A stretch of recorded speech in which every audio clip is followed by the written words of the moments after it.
Stu singing? Yeah. We just need to have Stu come on each week and do the live intro. There we go. Exactly. There we go. Is this like our introduction slide? Wait, go back one slide, Jussi, or something. Yeah. I thought I'd put it in there because that was, the best feedback we've gotten so far. Yeah. That's great. Welcome to the Wireless Banter Show. One of our viewers said it struck the perfect balance between train wreck and dumpster fire. We wanted to make sure we didn't set the bar too high in the first episode. So I feel like, that really summed up, we accomplished what we were after. Yeah, for sure. So tonight on Wireless Banter Show, Joel, you're going to talk about security stuff, right? Yeah, it's not going to be very good though. The Joel's security stuff without conclusions. Was that what we're having? Yeah, basically, it's like a halfway done presentation. Should be great, except not.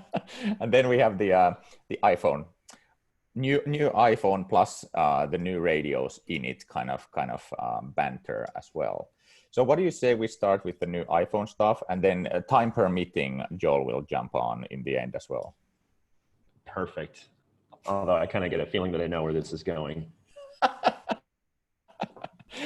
Anyway, so everybody saw the announcement, right? You can see my screen, right? So yeah, we can see it. Not just about the camera, several new radio capabilities on the iPhone, LAA, CBRS, U1, and then Wi-Fi 6.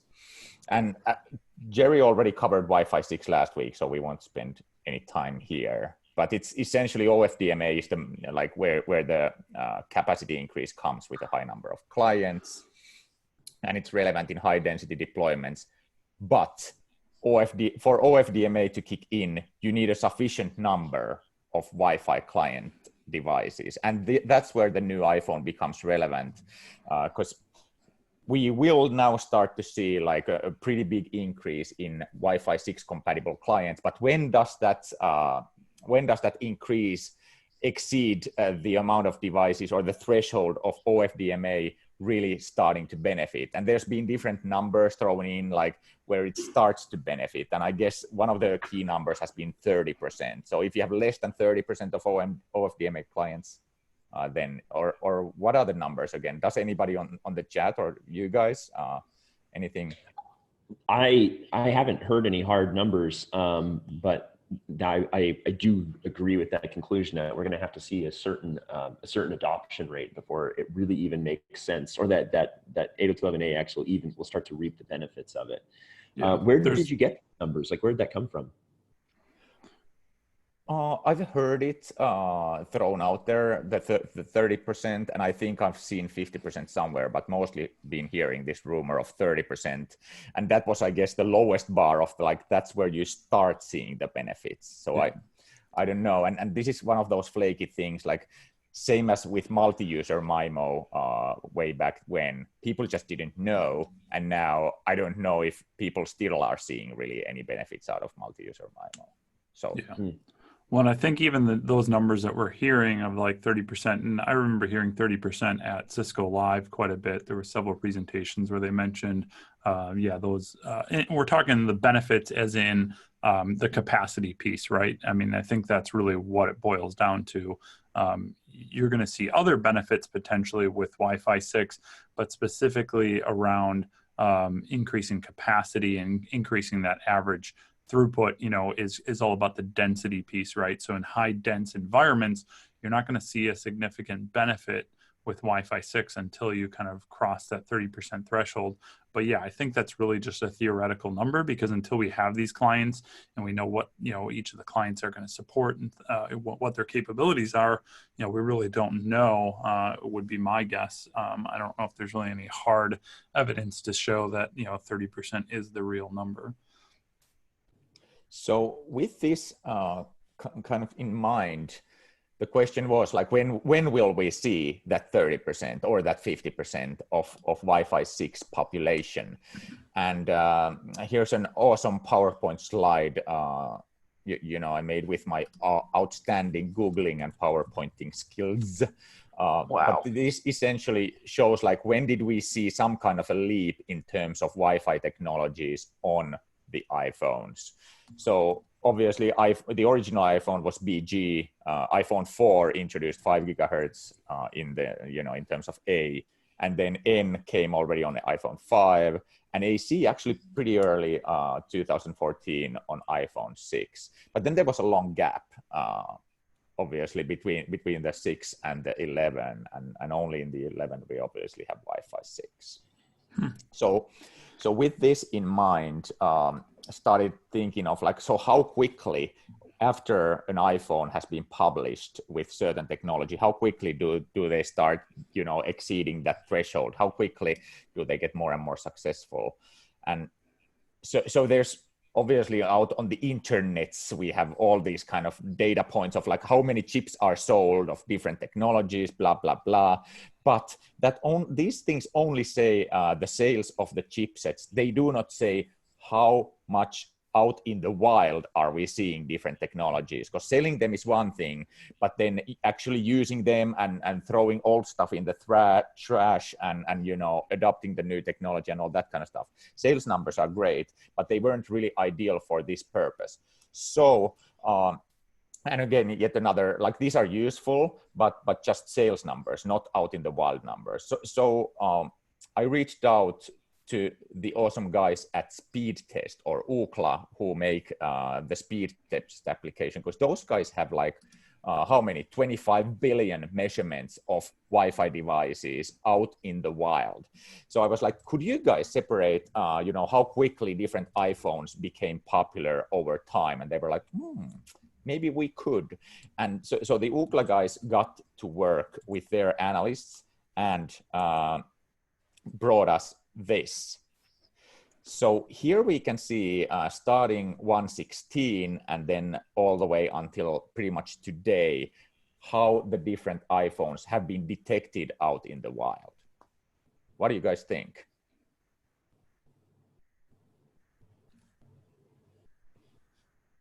Joel is asleep. What? Jerry's paralyzed. I'm studying this graph. This is interesting. So if I'm following this correctly, it goes so the timeline there is left to right, and then the percent of users with those devices is the vertical, right? Correct. So for example, like how I like to read this is just take a small chunk like this and then interpret that chunk. For example, the chunk on the left would say there's been 10% of like beginning of 16, end of 15, there's been 10% of iPhone 4s still around, and then something like 35% of iPhone 5s, and the rest have been iPhone 6s.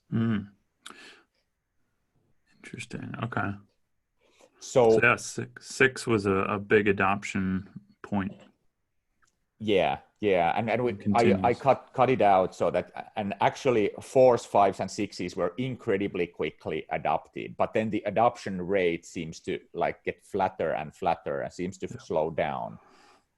And that's probably because the population gets bigger, like the overall iPhone population, but also maybe the announcements aren't that crucial anymore to most people, to the majority. Of course, for us as like, tech geeks, we need the latest and greatest. But yeah, I would definitely agree with that, because I held on to my 6S. I had a 6S Plus, and I held on to that till I got a 10S. And honestly, when I upgraded to a 10S, I was not blown away for how many years had passed in technology. And I'm a techie person, so I can only imagine for somebody that's less technical. If they've got an iPhone 6, I'm guessing they're not seeing a whole lot of real compelling reasons, other than if their hardware is starting to go, why they should replace that device. Yeah.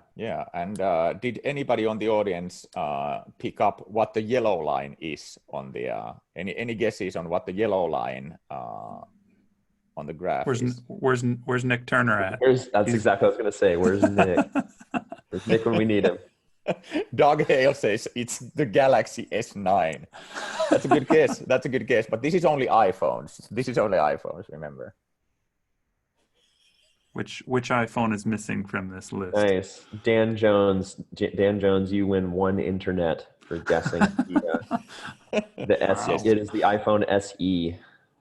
It is, and see how steady it is in terms of popularity still. Like it just keeps chugging along. And is it like? Yeah. Well, I think there's a little slice of the market that just wants a very small phone. They want the little Zoolander phone, you know. Yep. You know. And so yeah, I mean, really, me personally, like I'm not on an iPhone right now, but the SE is very attractive to me. If they did an SE with USB-C, I would buy it, no problem. I'd be in. I would agree with that. And what I'm really looking forward to is something like the size of, you know, roughly the normal iPhone, but a foldable version of that. So don't make it bigger by folding it open, but actually make it half the size of the regular iPhone, and then it would fold open to be a normal sized iPhone. Like, right. I would buy it any day of the week. Jerry is like, no, God, no. Why not, no, Jerry? No folding phones. That's just asking for trouble. Yeah, you're not a Razer guy. Well, I can tell from. Oh, yeah. Wait, I tried to cram in too many jokes there, and then pace them out. You got to pace them out. Yeah, you guys remember Razer? Oh yeah, Motorola. Big deal back in the day. Yeah, I mean, if you had a Motorola Razer, you were cool. Trust me, I did not have one. I was not cool. My dad was really big into the Razer before he got an iPhone. I think at one point he got on eBay and he bought like 30 of them in a lot, and he would just like go through them one at a time, and he'd put them in his shirt pocket, and then he would go fishing and he'd lean outside of the boat and then go poop into the water, and he'd just go back home, unbox another Razer, and keep going. So yeah, he went through a ton of those before he decided to get an iPhone. You know, disposable Razers, right? It's a thing. Yeah. Hey, so as we look at this graph, check out the iPhone X series, for example. I think that's kind of what we need to compare this against. And I hand drew, because I'm not as cool as Joel, so I could do this live. I just hand drew these 30 and 50% lines. But if we look at the 30% line, the iPhone X series was introduced, late 17. And then somewhere early 19, it reached that 30% popularity. So we could, if we extrapolate from here, maybe also iPhone 11 and you know the following variants, it will be the same case. So in 1.5 years, maybe 1/3 of the population of iPhones will be 11 variants. Maybe this is a bit slower on the Android front of things. The adoption of chipsets. That's just throwing it out there. I don't know, but at least we have I think from here we can conclude that maybe it takes like 1.5 years for iPhones to reach that, at this point. But then the question also is like, I think, was the 11 like a pretty incremental upgrade? People don't have such a forced, upgrade to do here again. They're getting smaller and smaller. Yeah. So why are we calculating this? To get the maximum performance. But like we talked, Jerry, yesterday, then the question is like, when should I, as an enterprise, IT or enterprise Wi-Fi guy, when should I upgrade to AX, or should my next refresh cycle be AX or not? I guess that's the question we're trying to answer. Yeah. Well, that seems to be the important question. Yeah, but I think you kind of get to a point where, I mean, a lot of vendors, it seems like, are offering an 802.11ax AP now, and I don't know, like the advantages of not buying an 802.11ax AP seem to be diminishing as prices come down, as 802.11ac stuff is discontinued. Like I haven't really looked lately to see what pricing looks like. I haven't looked to see what availability looks like. But my guess is that we're going to be pretty close to a threshold where it really doesn't make sense to buy 802.11ax APs anymore. It makes sense just to go and buy AC because that's readily available. You might as well, because it's almost here. Even if it's not quite here, we're really close to it being here. Yeah. And what I was earlier concerned about was how tried and true and robust are the AX APs. When the first ones were announced, I'm always a bit concerned, but now it's been a year.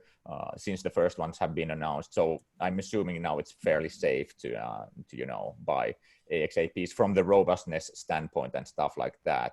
And Jerry, you mentioned a good point that you can always disable AX functionality. For example, if the clients start behaving oddly on having the AX, let's say your AP has the AX features enabled, maybe the clients can start behaving oddly.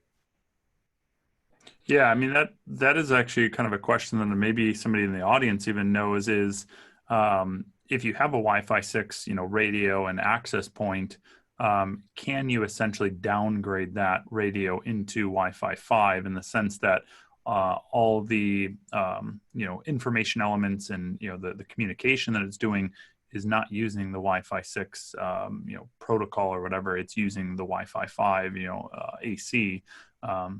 Is it possible to essentially kind of flip that mode so that way you could deploy Wi-Fi 6 access points and essentially to the client that'll look like a Wi-Fi 5 access point, and then software upgradable essentially, or checking a box, enable those AX new features. So does the modern infrastructure have means to detect that there's let's say a client device doesn't properly work with AX, or it doesn't properly support everything in the AX, or are you down to just using a packet analyzer and trying to figure out what the hey is going on? I'm guessing the latter. Do you guys know? Good luck doing any packet analysis they have to have an AX right now. That's a big. But with the APs, right? Yeah. And I'm assuming you would be, catching control management frames anyway, which you would be, getting, and you could find the root cause that way, right? Yeah, I guess the management overhead is still going to be 802.11 AC or 802.11n or 802.11a rates. I'm not really sure actually. I realize that I have a pretty big gap in my understanding of exactly how the AX protocol works. We need Matthew Gass to get moving and write an 802.11ax survival guide, because every time there's been a new major revision to the standard, his survival guides are always like the main way that I get up to speed on what's going on. That's true, but Gast is now out of Wi-Fi development, I think. Oh, is he?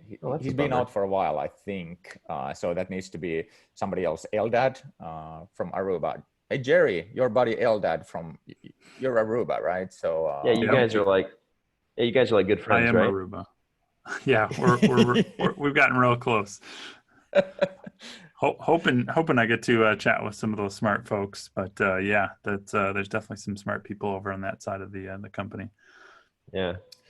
Hey, actually, I'll follow up somewhere on the Wireless Banter Twitter about this, because I'm hooking up with Jay Botello later today. So I'll ask him. He's the head of Wild Packets protocol analyzer. And I think that they do have a method for 802.11ax packet capture on the client side, right? I think it's a little crazy, like it's taking like an external PCIe slot and plugging a PCIe adapter into it or something like that. Or am I confusing people here? I don't know. Ask Jay what they've got. I'm pretty sure that's on the Tamograph side, I believe. Oh, that's on the Tamograph side. ComView, yeah. Okay. ComView is doing some testing with an AX client or AX chipset in an external enclosure. Oh, look at that. Gotcha. These guys, right? Oh, whoa, dang. Well, I'm sure. Just got one in your pocket. Yeah, I carry it around for street credibility, I tried to put it in my CD drive, but it didn't work. A question from Curtis, I think, is a very valid question. Is Wireshark able to decode 802.11ax packets? I have no idea. Not a clue. Maybe the Gits might know something. I see he's in chat. Hey, we should we unleash the Gits? Is he? Hey, Gits, have you renamed yourself as the Gits? Is he there as the Gits? Oh yeah, it's the Gits. Okay, yeah. We need the Gits. You are now unmuted. Wait, does the Gits talk? I thought the Gits was silent. It's very, very, very secret, but yeah. It's very subjective based on how we're feeling at the moment. So the Gits, how is the Wireshark support for AX? It's pretty good, actually. one of the issues is trying to determine whether it's what version of the draft standard the decode is. So it tries to work out whether it's like draft 2.0, draft 3.0, and decode it correctly, but sometimes it gets it wrong. Okay.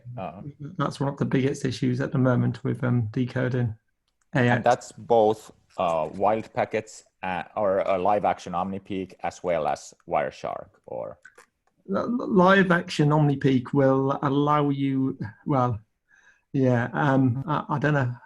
I've been looking at using some beta decodes. I'm not sure if they're in the main product yet, but it allows you to pick.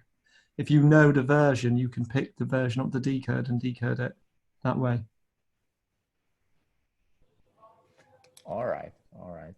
Thank you, mysterious, super mysterious. The geeks. I like how he's got that voice changer on there that gives him that accent, so he can't, to disguise his voice. It's all a voice changer here. Makes him sound like he's from the UK. But I think AP capture is the way to capture AX today. For people wanting to try it, if you want to capture more than just a sort of management packets, if you want to actually get some OFDM data packets, you need to be using an AP capture. Yeah, that's a good point. Of just because you have an AX access point doesn't mean you're completely in the dark, right? You can still capture most of the frames other than the data frames. Is that correct? Yeah, well, you can capture the frames which are not going at AX data race, really. That's the issue. So yeah, mainly data frames. But it would be only data frames that would be sent at those OFDM rates, right? Or would other frames be sent using those new modulation?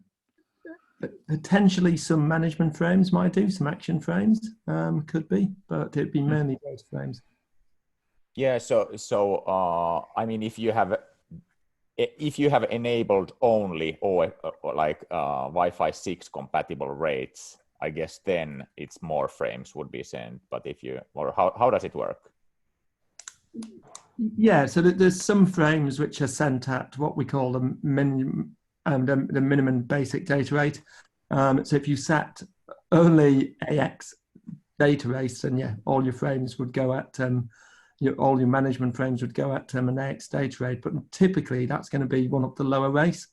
And therefore you'll see the majority of frames, any frames which are to do with connecting, like beacon frames, probe requests, association frames, authentication frames, they'll all go at lower data rates. It's only going to be frames once you're associated, like some of the action frames, which are allowed to go at higher data rates.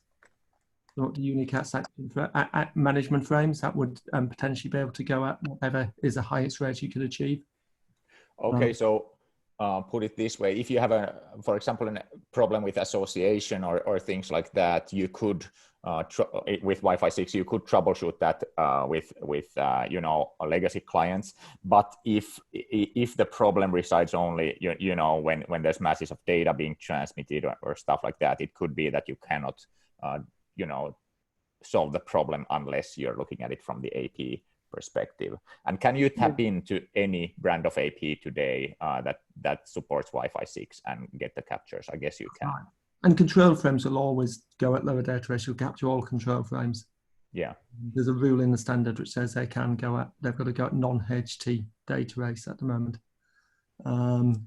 So yeah, all control frames, most management frames, you'll be able to capture. It's only sort of data frames that bit will be missing. But as I say, I think if you can get an AP, and if you're going to do an AP capture, you want to pick an AP vendor that allows you to capture from the radio that's actually doing the transmission. So some APs have a third radio, and they do to capture on the third radio, but that's not going to.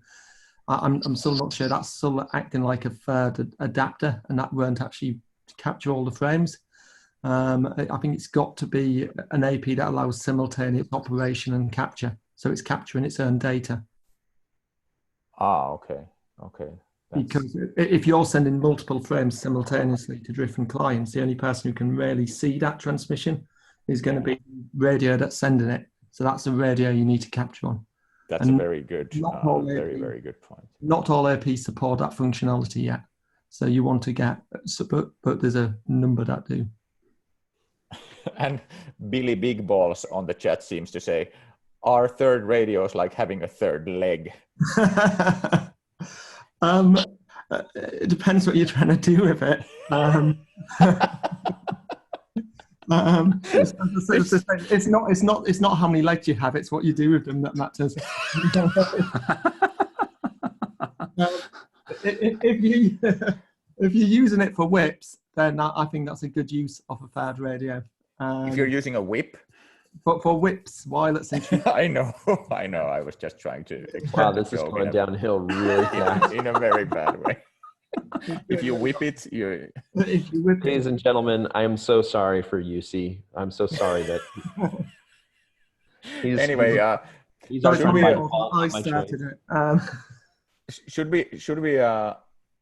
So just to circle back to the original question was around if Wireshark supports decoding 11AX frames, and I would say, or maybe clarify that this is the accurate line is yes, it supports decoding 802.11ax frames.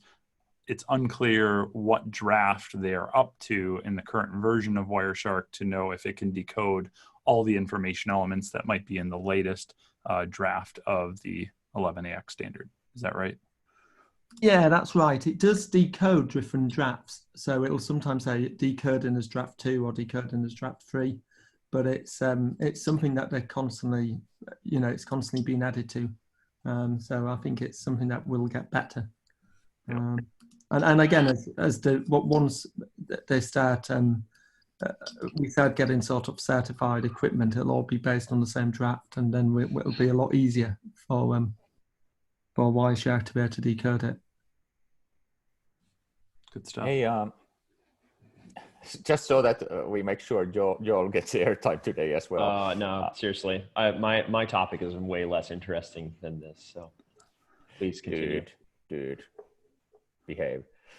Anyway, so notably, going back to the iPhone 11 new radios, so it also has CBRS capability and LAA capability, and CBRS is 3.5 gigahertz lightly licensed. LAA is essentially cellular networks or mobile networks hitting the 5 gigahertz frequency where Wi-Fi already today resides. And I'm surprised by how little this has been discussed so far, but maybe it's because it's not current yet. I know there's some initial deployments, I guess, but not much. But here's the deal. In short, we talked with Dave Wright, the president of CBRS Alliance. Was it last week, something like that, last week? And so the idea was just to make a couple of slides out of the talk. But this guy gave us a 1 hour briefing on what CBRS is and what it's not and where it's going. So we decided to publish that as an extra audio only episode. So it's out there now on our website, and thanks to Jer Bear on Apple Podcast, Google Podcast, all those fancy podcast platforms. So go out after this and check it out if you already haven't. Audio only episode, all about CBRS, and spoken to a Wi-Fi engineer friendly language. With that, let's not talk about the ultra wideband yet, I guess, because that's a different topic entirely, and it's like maybe we'll save some time for Joel. No, this is definitely more interesting than what I have to talk about. Dude, I've never heard of ultra wideband before that, like the hours following the iPhone announcements. I'd never even heard of it before. So I feel like I've been hiding under a rock or something like that, because everybody seems to know what this is, and I just straight up don't. For me, it was like a thing when I was working for Ekahau, and back when we were doing the location stuff as well, because ultra wideband started coming up in different kinds of scenarios, especially when like the infrastructure cost wasn't an issue. You could put a lot of money in the infrastructure, and especially when it was an open area like a NFL football field, and when you needed high precision. So ultra wideband is like 10 centimeter precision, can be 10 centimeter precision in 3D. So it can show you XY continuously updated as well as the Z coordinate. So it's a pretty amazing technology, but I was just blown away, like what's Apple gonna do with it? Because it seems like if the idea is firstly to have like, I point to your iPhone and it's easier to initiate an AirDrop or something. Is there a directional antenna in the new iPhones then for ultra wideband? I just don't know. I have no idea. Yeah, well, there's certainly a lot of new technologies coming out right now. I feel like somehow I've slipped way behind in keeping up with all this stuff. And like all of a sudden there's like, I remember LAA has kind of been in the pipe for a while now. I've had sufficient time to stay updated on that. I haven't, to be honest, so no excuses there. But I kind of feel like CBRS and ultra wideband are just like out of nowhere. It's like, whoa, this is like a big deal all of a sudden. And so I probably need to spend some time getting familiarized with them. So the thing I found most interesting about, this U1 chip or, this ultra wideband technology being put in the phone is, I didn't know anything about this technology prior to this chip being in there, and then saw all the, tweets and stuff like that about it, started looking into it. And apparently this is the first consumer mobile device with this, UWB or ultra wideband technology put into it. So, I think that's where it's really kind of piqued some ears and eyes of, hey, this technology actually is still alive and is actually being adopted in kind of mass scale now, whether you like it or not. And you remember at the previous Mobility Field Day a month or so ago, Bob Friday was asked about the MC standard. And he said, like, whatever Google and Apple will support in their devices, for location tracking, he's very interested, or he will support on the infrastructure side as well. So it, and I think it kind of makes sense. So the clients lead the way in terms of supported technologies, but the infrastructure, enterprise infrastructure, has to follow. Yeah. I think we need an extra episode then later on about this whole ultra wideband. I already contacted a few of these manufacturers, but I had like 1 day of time, so couldn't get them on board here. Plus they probably see like an email from this Jussi at wirelessbs.com. And probably, no, we're not talking. It goes right in the spam folder. Yeah, like that's not good. That's not legit. We should have thought of the credibility before, booking that domain. Oops. Oh man. Oh well. We're already going down this road, and it's too late. So yeah. Anyway, cool. Sounds like, should we move on to our next topic? What is our next topic? What is our next topic? Jerry, you have something? Is it Jerry? I got nothing. I was just all about the banter this week. Oh, nice. Yeah. Okay. Cool. I'm just here for the banter. Yeah. It's all about the banter, baby. Do you guys mind if I talk about the packet potato for a couple of minutes? Are you guys down with that? I'll allow it. That's so awesome. Yeah. Okay. Jussi, or why don't you stop sharing your screen so I want to take the entire screen. Of course you do, Joe. Yeah. Okay. So I don't know if it's spotlighting me when I talk.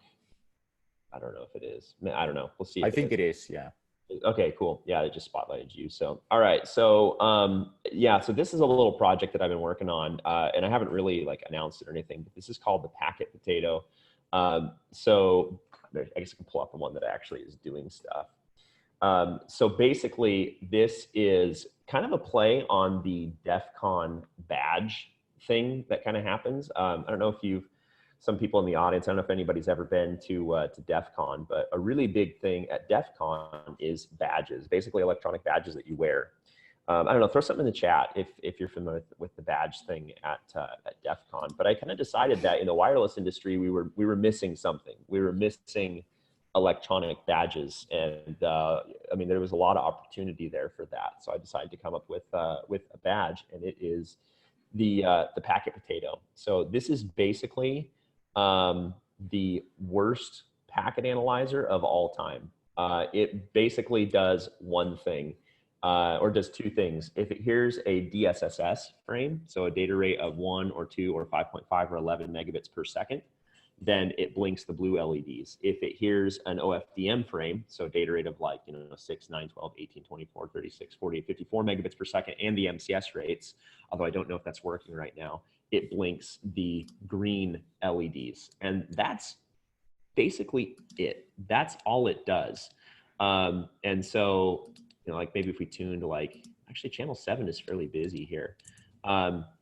One thing about this environment is channels are either really busy or they're really quiet. And so this is kind of like, there's no good channel that really shows off like that kind of nice bursty kind of look that you can get with wireless sometimes. But anyway, this is going to be the deep dive and soldering project, or the soldering project for the WLPC deep dive in Prague in 2 weeks. And so if you're signed up for that, then you will get to assemble a packet potato. And so we'll start with this bare PCB and put it together. So anyway, it's not even kind of fun to talk about that for a second. And already Nick Smith is asking, when will you upgrade it to 802.11ax?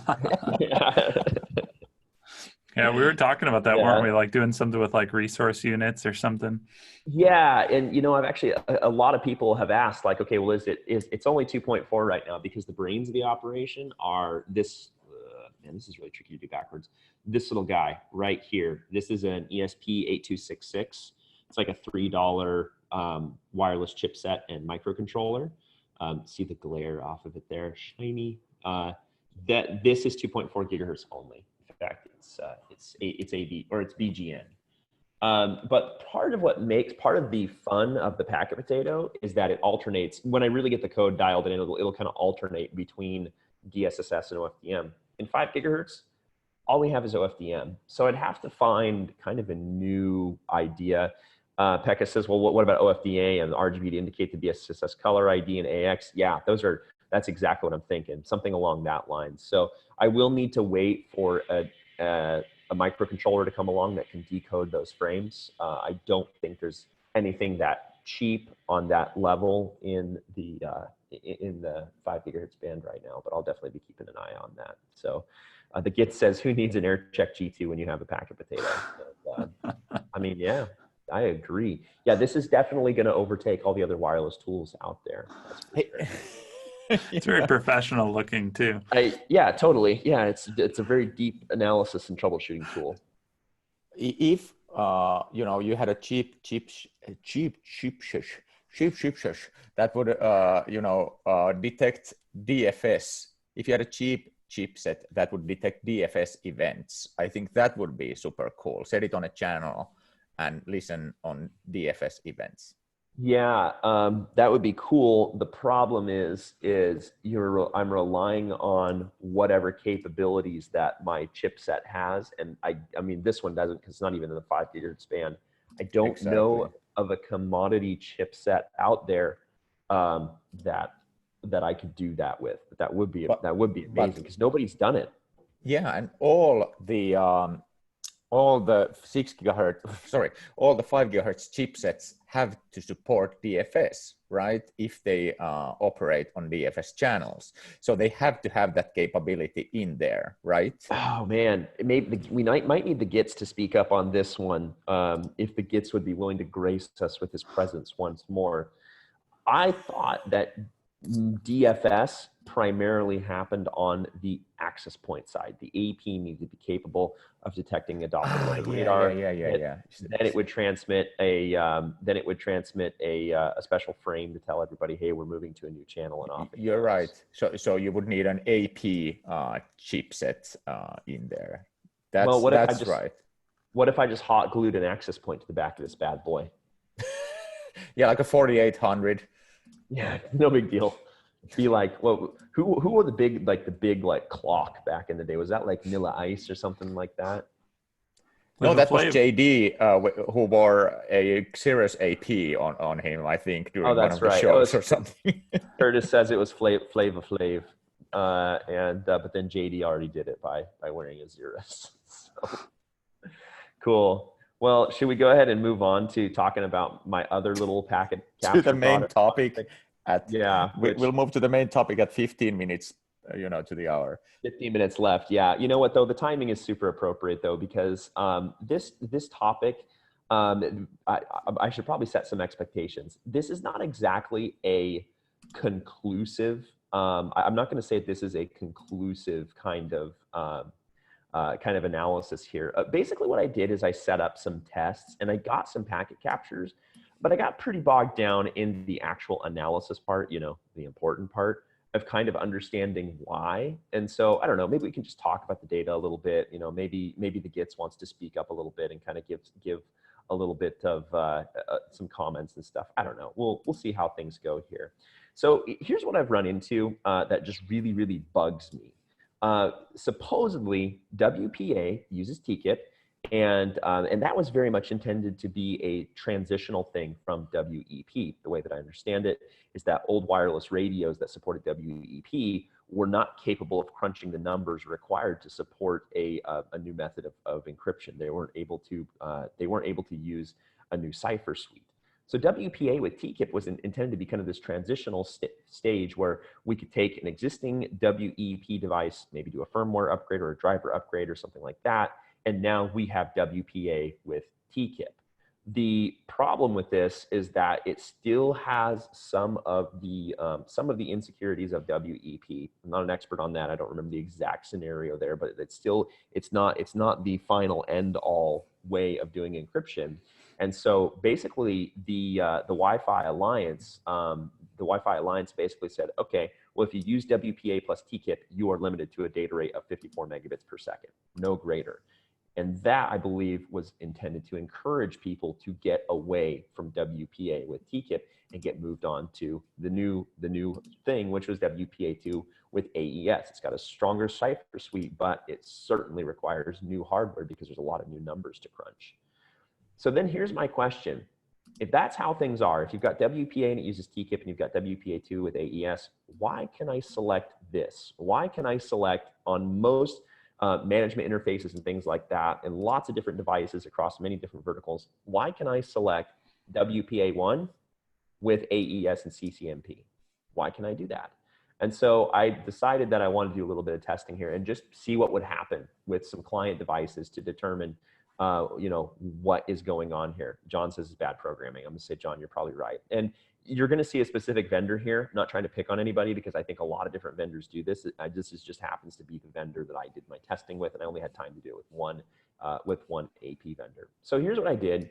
I run Ubiquiti stuff at home. It's simple, it's easy. And so, and I support a few Ubiquiti networks here and there. And so it makes sense for me to be familiar with it. Down in the kitchen, I've got my Ubiquiti Nano HD on the wall, but I wanted to use a separate AP for this test. And so I used a Ubiquiti Nano HD and I put it in its own AP group, turned off the 5 gigahertz radio so I could anticipate exactly where the captures are going to happen. And I tested several different modes, basically several different modes of operation here. I tested what happens when we associate a client with WPA2 with the encryption set to auto. What happens when we use it set to both with the encryption set to auto? What happens when we use WPA1 only set to auto? And finally, what happens if we use WPA1 only with AES and CCMP? So that's kind of the test scenario. I don't know, do you guys have any comments or anything so far? I feel like I'm talking a lot and that you guys aren't getting to talk at all. Hey, this is your segment. Okay. It's no, right. It's good. This is good. Okay, cool. I'm gonna keep going. Now, Killian says there's only one WPA. WPA2 is just marketing lingo for WPA with AES. And I would not be surprised if that was true. But when you read, like, for example, the CWSP, the Certified Wireless Security Professional, it doesn't really frame it like that. The book doesn't really say, like, hey, there's it really says there's WPA1, it uses TKIP, And then it says, I mean, it's very, I don't know, it doesn't really say that there's just one WPA, and which one it is depends on which cipher suite that you're using. It's just not really the verbiage in there. So maybe I'm wrong about that, but that's what I remember seeing that. Yeah, Killian says, let's go read the standard, shall we? Yeah, definitely did not have time to go check out the standard, and that would definitely be the source of truth for this. So what I did is I just did some packet captures. So I decided to try using some legacy clients because I wanted to see how legacy clients would behave, you know, with all these different modes of encryption selected. So the first one I did is I did an old iMac G3, and this is where you guys are supposed to groan and go, wow, Joel always manages to sneak old Apple stuff into any presentation that we do. It's got old Apple stuff in it.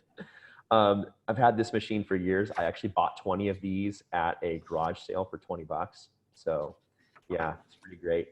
I never did get in there to look and see whether this supports 802.11b or 802.11g. I am pretty sure that it is just 802.11b because when I look at the association request from this device, it only cites 1 to 5.5 and 11 megabits per second as supported data rate. So I'm pretty sure this is a B only device. The next test device that I used was my old college laptop. This is my laptop from college. Man, I love this thing. This was a fantastic machine. Old 933 megahertz Pentium 3 box. I ran Windows 7 on it back when Windows 7 just came out.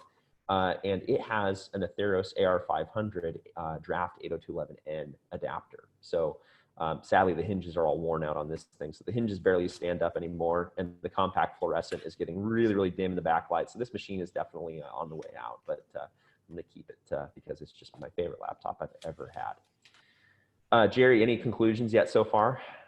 Nope. I'm looking in the CWSP book right now, pulling up the WPA section on it. Yeah, okay. Of course, Charlie says the WPA2 certification from the Wi-Fi Alliance came before the ratification of the spec 802.11i, which is why there's a difference. Charlie, I would not be surprised about that because we literally just saw that happen with the Wi-Fi Alliance last week.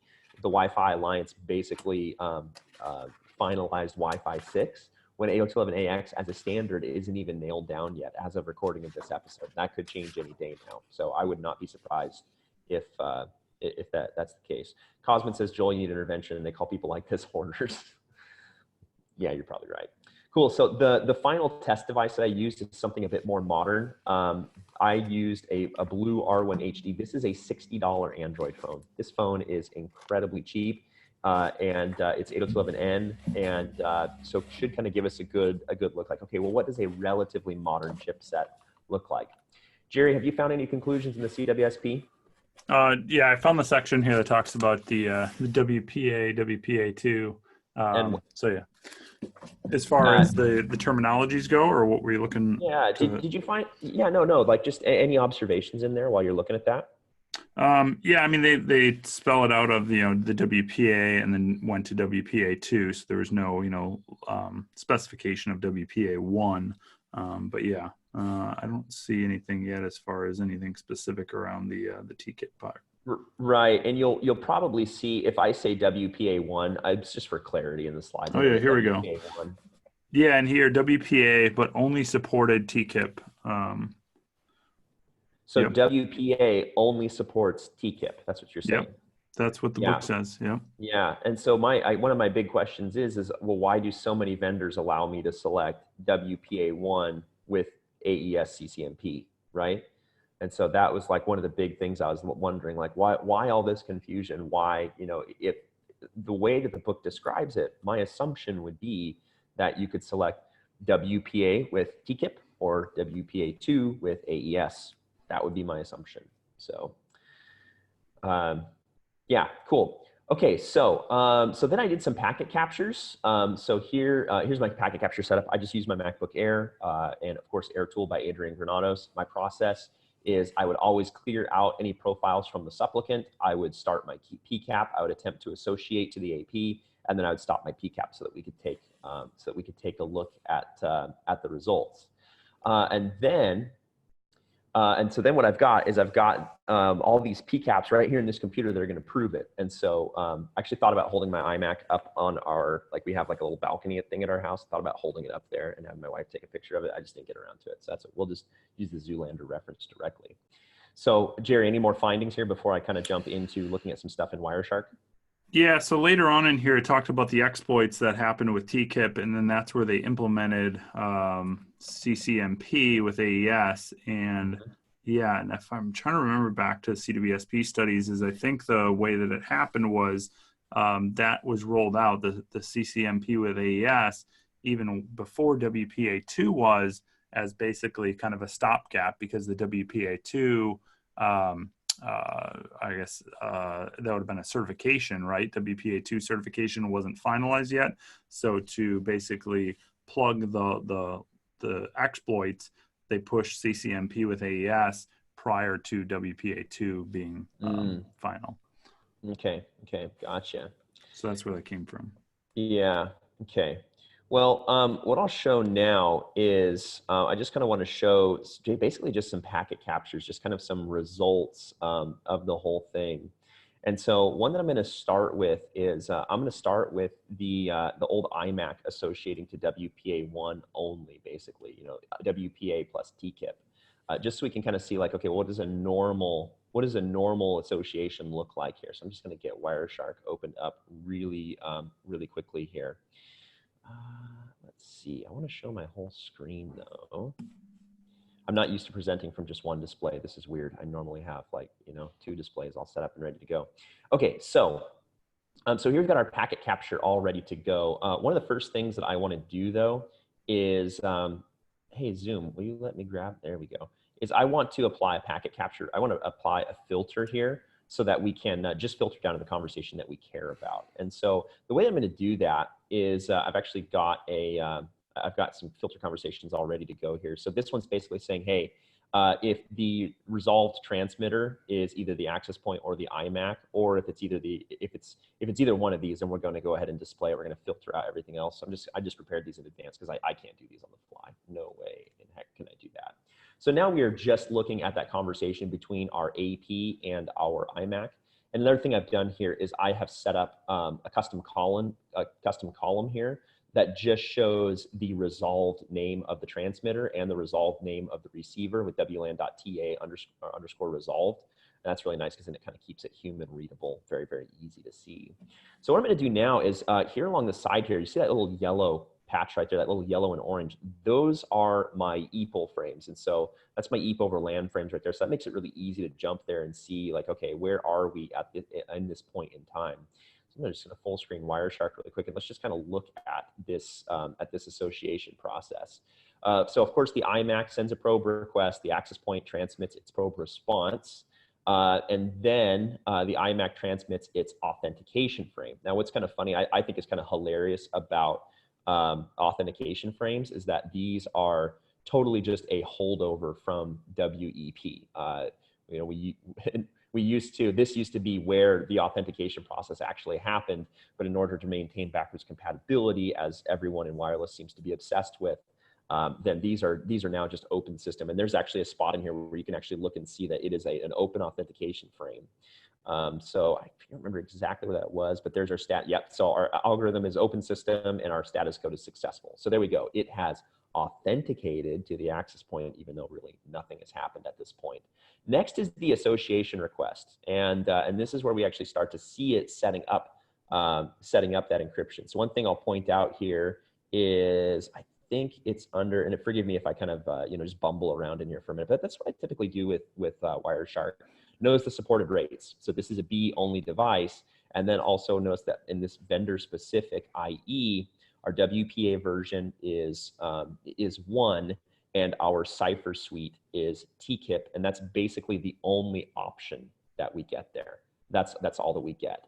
And so we know that it's going, so based on this, it sets up TKIP and we're good to go there. I don't know, any questions or comments or anything so far? I can't see the chat, so I should probably go look at that and see if I can see it. Somebody called you a hoarder. That's all I saw. Yeah, I know. I saw that too. Yeah. Cool. Okay. The chat has died. And so that means that everybody's super interested in what I'm talking about. They're just so focused on this that they're not even chatting. That's a pretty big deal, I think. That means I'm doing really, really good. So cool. So let's go ahead and move on to the next interesting PCAP. So what I want to do is let's take a look at take a look at what it looks like when a WPA2 capable device associates to a WPA2 network. So I'm going to check out my old laptop really quick here. I do think it's kind of ironic that in the days of like, when WPA3 is on the horizon, we're looking at like WEP and, TKIP and all that stuff. So I'll apply a similar, I'm going to filter down to just my laptop again. So I'll grab that filter really fast. And by the way, I am really enjoying using aliases for things like calling the access point an access point and the laptop a laptop, and actually using that as my filters. I was very, very happy the first time I discovered that I could do that. It just makes it seem so, easy to read and easy to understand what's going on. Okay, so this packet capture, I like this because it's kind of nice and clean other than these two retries here. This is a pretty clean packet capture. So, so laptop sends a probe request, AP replies with a probe response. And then we have our association request and then our association response. Let's take a quick look at what the, basically what the laptop said here. So this device supports a lot more data rates, but if we go into the RSN information, that's our robust security network information, and take a look at that, then we can see that now the group cipher suite is now AES. And so essentially, I think that this device is, basically capable of supporting AES. And if we go on and look at that association, this device reported that it was associated with WPA2 plus AES is what the supplicant told me that it associated at. So that's kind of our normal WPA2. So we've seen a normal WPA1, we've seen a normal WPA2. What I want to look at now is let's take a look at what happens when you take a WPA1 only device and associate it to a mixed network. What happens when you do that? So let's go back and open up that particular PCAP. So we're going to do the iMac to both. So this is so now the network is configured to support both WPA1 and WPA2. This mode, I believe, is here for backwards compatibility. It's very ironic to look and see what happens here with this one. So we'll grab our iMac really quick. I got to have capture filters or I've got to have filters ready to go ahead of time. Okay, so let me find this this association request really quickly. And this one's a bit trickier because I don't actually get the EAP over LAN frames. I don't have that easy way to hone in on this really fast and look and see where it is. Let me find it really quick here. Just gonna do this the old-fashioned way and scroll through a whole bunch of stuff here. So while you're doing that, one thing I just thought of is from a security standpoint on the mixed mode is I think there's an attack out there that if you have mixed mode enabled, that you can actually, I don't know if it's part of like a DAuth attack, but you can essentially force that client to try to associate at the lesser, right? So if it's mixed mode and the client wants to use WPA2, there's an attack that will essentially, I think, de-authenticate the client and then force the client to re-authenticate using the lower of the two, the WPA1 authentication process, which then allows you to capture, perform that TKIP attack in a mixed mode environment. Right, absolutely. So as I'm looking through this, you're probably noticing that there is no association process. Actually, let's go ahead and let's hide our, so we've already hidden our, oh, that wipes out my other capture filter if I do that. So that won't work. Anyway, what I wanted to point out with this one though, is that we don't actually get to a point where the iMac sends an association request. It ain't here. The iMac actually threw an error when I did this and basically gave a generic error that said could not associate to this network. I had a screenshot of it somewhere, but yeah, so the iMac actually failed to associate. It did not even send the packet captures that I did here, and this is all coming back to me. I blame it on being like 5 a.m. here, but the iMac never actually sends an association frame. It gives up. It does not seem to understand the capabilities of this network, so it does not even try to associate. And this is that iMac that only supported WPA1, right? WPA1. I guess WPA. Yeah. Does it send an authentication frame though? No, you don't even get an authentication frame out of it. It looks at the probe responses and says, nope, not even going to try. Not compatible. Yeah. In fact, I'm trying to remember. I know I've got a screenshot buried somewhere, and I don't think I had it ready in time for this. But in fact, when you had mixed mode selected, I believe that the iMac. Yeah, here I'm contradicting myself because I didn't like, you know, compile all the results as neatly and cleanly as I should have. Actually, no, I did. I totally did. Let me go grab that really quick. Yes, I did. Okay, yeah, I'm misremembering. Again, I'm going to blame it on being really, really early in the morning. So with WPA mixed mode, yeah, that's where I got that error saying, hey, you know, there was an error. I love this. Join the airport network, Joel's test network. With WPA only we associated successfully. And then with WPA plus CCMP, the IMAX said the wireless network, Joel's test network, does not support the requested encryption method at all. What's really funny is that if you select WPA2, if you use a WPA2 network, it doesn't even allow you to type in a WPA key. It just says, "Oh, this is web," and it wants a web key, and so you can't do anything with it. And so clearly, this supplicant was very, very incapable of handling things with WPA2. So now the last thing that I want to look at before we kind of close things up here is I want to look at the laptop connecting with WPA plus CCMP. And so the laptop reported that it supported WPA, that it was using WPA personal. So let's go take a look at WPA plus CCMP, if I can grab it. Man, I hate doing Zoom with one monitor. This is awful. It's like way. So we're going to do old laptop with WPA1 plus CCMP. So we'll go grab our capture filter for the laptop really quick. And then we'll apply our capture filter there and run it.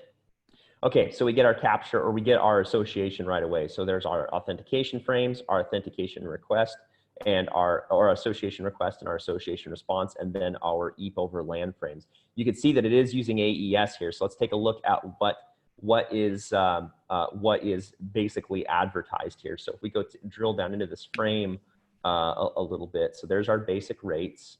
And I've noticed that sometimes especially when you move into WPA or WPA1 plus CCMP, it's a little squirrely for where you're actually going to find all of these capabilities. Like, they're not always in the same spot. And so I find myself poking around a lot, trying to figure out, like, okay, well, I found this in one place last time, but now it's in somewhere else. And so it's very inconsistent. So coming in the association request from the client device, one thing that we're seeing here is there's our WPA IE, and there's our WPA version, and then there is our Cipher suite, which is AES. So in our association request, the old laptop, when it saw, like, okay, this network supports both, it went ahead and selected WPA plus with AES. So the conclusion to that is that if you select WPA plus CCMP, the laptop reported that it was WPA personal, but it was actually using WPA plus CCMP. I feel like it's just a mess, and I feel like the results are all over the place. And I only got to test with 3 clients and with 1 AP vendor, but I feel like there's a ton of inconsistency here, and I feel like I basically learned nothing from this whole thing. Like, nothing worked like I expected it to. I'm so sure. Okay. Yeah, go ahead. No. I was just going to say, I'm sure WPA3 will fix all of this. Yeah. Yeah. So Curtis says, Joel, wireless drivers having oddities? Nah. No, and Curtis, I feel like I feel, and Raymond, I warned you. Raymond says, so you wasted good banter times. Like, Raymond, I warned you that these were inconclusive at the beginning, that there was nothing interesting that happened. Yeah, I think this is a great example of vendor implementation on the AP side and vendor implementation on the client side just being all over the place. One last PCAP that I want to look at is with the Blue R1 HD, I use WPA only, so WPA plus TKIP. And one thing that I noticed is that immediately the supplicant on that device was reporting a link speed of 65 megabits per second. What's going on there? So let's go take a quick look at that PCAP. And again, this is going to be extremely inconclusive, and this doesn't do anything except raise more questions. And I hate it when research does nothing but raises more questions. So the PCAP that I want to open is the R1 HD WPA1 plus CCMP. So we'll open that one up. Let's grab our capture filter for the phone. And so one interesting thought while you're pulling that up is Apple's kind of notorious, right, for not getting things certified, right, not going through like Wi-Fi Alliance certification stuff. So one thing I'd be curious of is with the iMac and its behavior, is that because they didn't go, they strayed from the requirements that the Wi-Fi Alliance had and the WPA certification, and they did their own implementation, or is it something on the infrastructure side, where that kind of breakdown is, because that's really the purpose of the Wi-Fi Alliance and these WPA certifications and these types of certifications, right, is to have that standardization. Yeah, absolutely. Oops, that's WPA plus CCNP. I need WPA plus, phone to WPA 1 only. Or was it that one? Hang on a second. I got to double check and see. Yeah, WPA only. Had the wrong one selected the whole time. Ugh. Yeah, no, and it would be interesting to know like how far back that history goes with Apple. Has Apple been doing that for a long time? Is that a relatively new kind of behavior from Apple? It's really hard to say. And the other question we should probably be asking is, does it matter? Probably not. This is probably not not like an important thing to know. So if we look at the association request and the association response from this device, let's see. Oh no, I forget that is actually in the association request.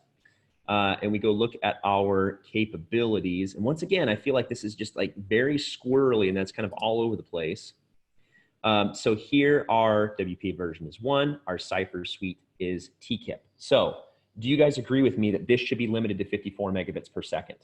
Am I crazy in thinking that this is WPA 1, this is using TKIP, it should be 54 megabits per second and nothing more, right? Should be, or I mean, I guess the hardware is probably capable of doing more, but I think that's an artificial limitation that most vendors have implemented. Yep. And so then here's the result. Check it out. Here's a data frame being transmitted at 65 megabits per second.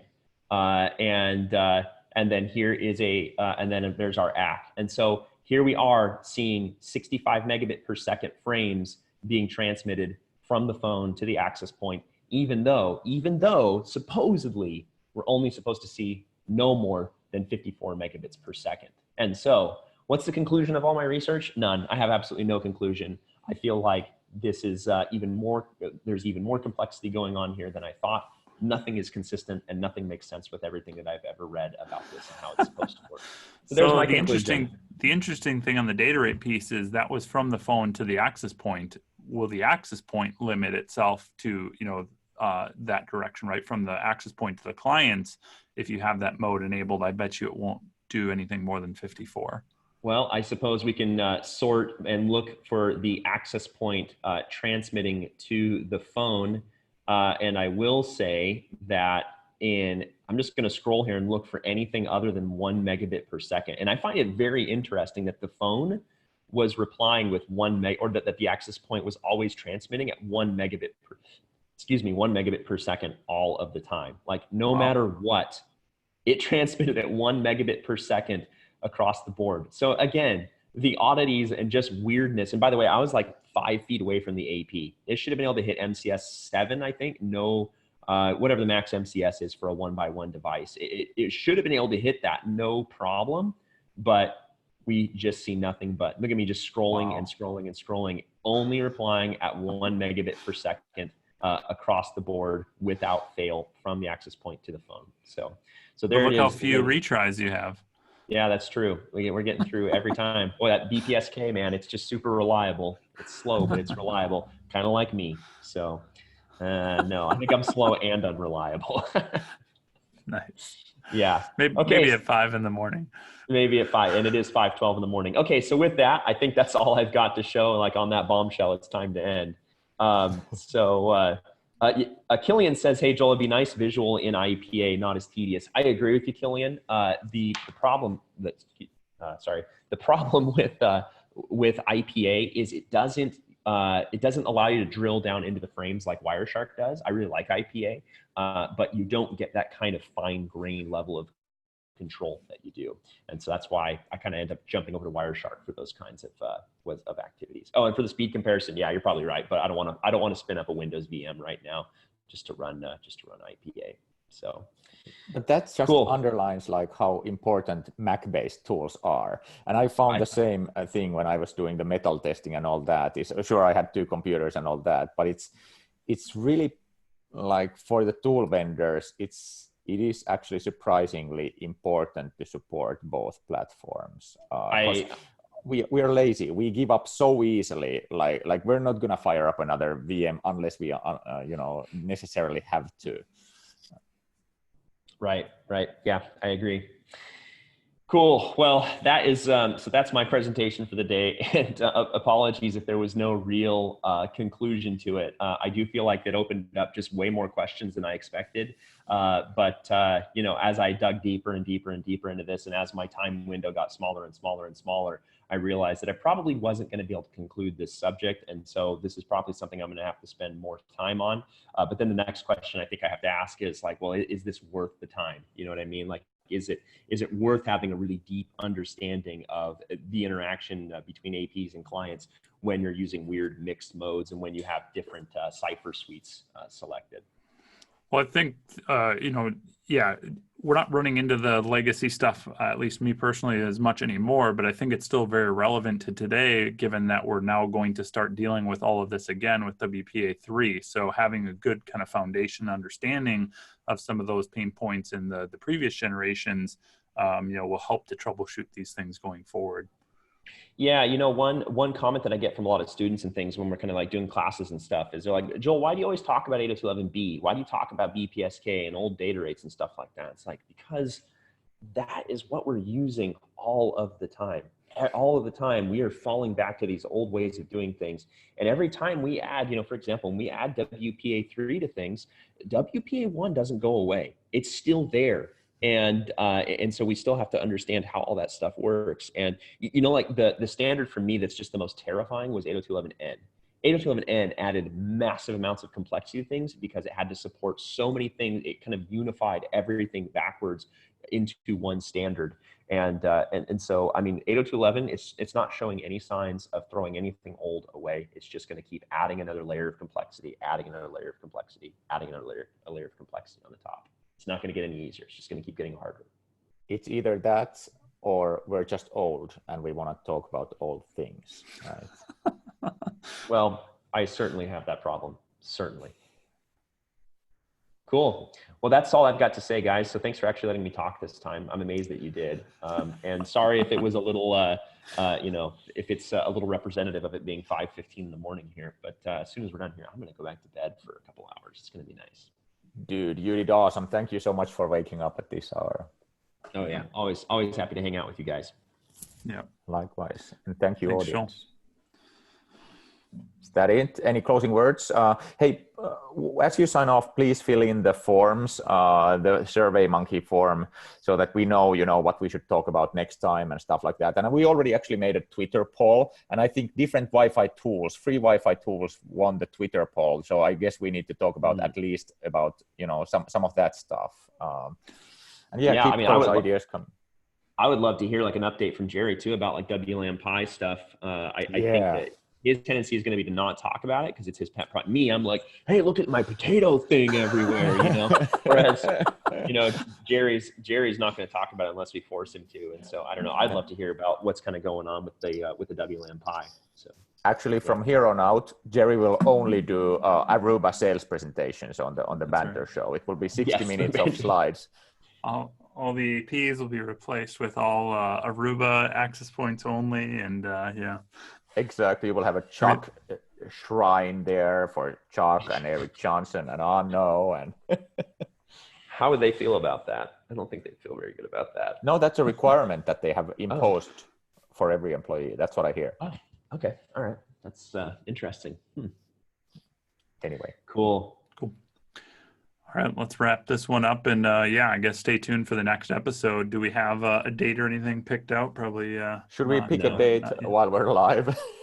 No. Yeah, no. Let's poll the audience. What works for everybody? Let's pick a date. But I think that we need to make it a tradition of changing the date at least one time. Yeah. Because didn't we change the date for this one? I'm pretty sure we did. I don't think so. I think this one's stuck. Yeah. I don't know. If you guys Cool. changed it, I wasn't aware. Well, Oh, as okay. long as it's like some incredibly inconvenient time for Joel, that's all that matters. Yeah. Jimmy says very Tuesday, every Tuesday. All right, Jimmy, we got you. Cool. Well, I think we better wrap this one up, but yeah, please go check out UC said the poll is still on Twitter, right? I think it's closed. But It's closed. Okay, cool. We can do a new one at some point. Okay. All right. Well, I don't know. But I Keep mean, an eye on our Twitter account. Yeah, and as you close this, as you exit the show, you will be faced with a SurveyMonkey form. So please fill that out. I think that's what Joel was referring to. Yeah.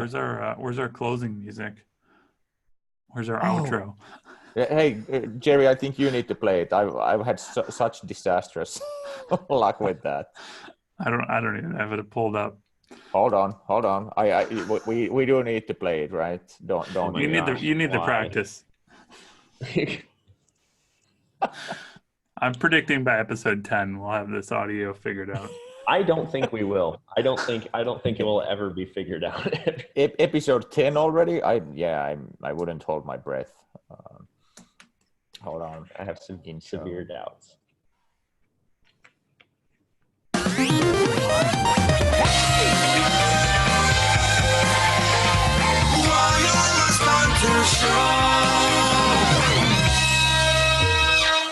I love how it took until the end of episode 2 for it to work. It worked. Oh gosh, not again.